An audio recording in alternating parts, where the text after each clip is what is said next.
Youngboy Production.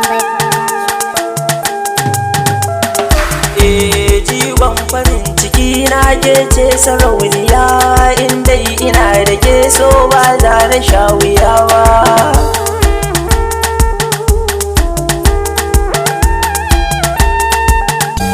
In dai akwai abin da nake so bai wuce ke ba, in dai ina da ke so ba za na sha wuya ba. Labari na zuciya fuska za a yi wa duba, haduwar muni da ke sama san ban yi wa zato ba. Kyawun halinki shine ya tashi hankalina, kullum ina tunani sai yaushe za mu gana.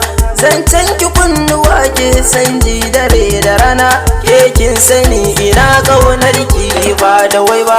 Na samu sayi ba mai share da wata, ba ta bidar a fatar rai kun ji ɗar uwata. Ko na yi fushi ta rarrashin zo sarauniyata, na san ina da ke so ba za na sha wuya ba.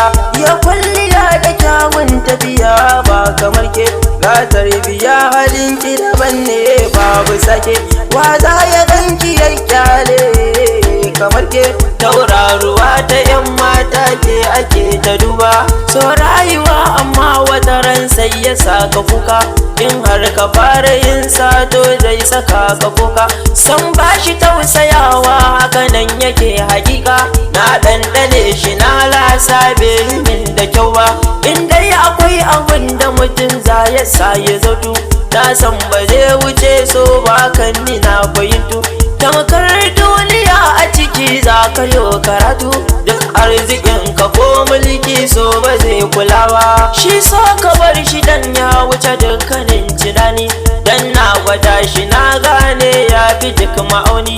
Shi ne ya sa na zo domin in yi muku bayani, in ba da shawara ga masoya su dinga duba. Ga shawara akan soyayya zan yi bayani, in za ka fara soyayya kar ka zammi rauni.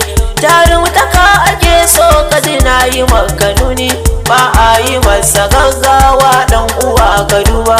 Saukar ka zame zurfin ciki za ka cuci kanka, in dai ka kamu daure ka ga ya wasa yi barka. Ko ta yi fushi in ka furta kar ka damu kanka, na san za ta yi tunani na batun ba kaɗan ba.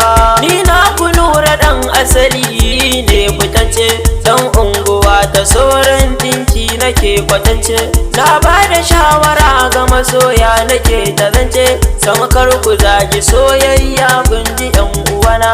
Samakar ku zagi soyayya kun ji yan uwana. Samakar ku zagi soyayya kun ji yan uwana.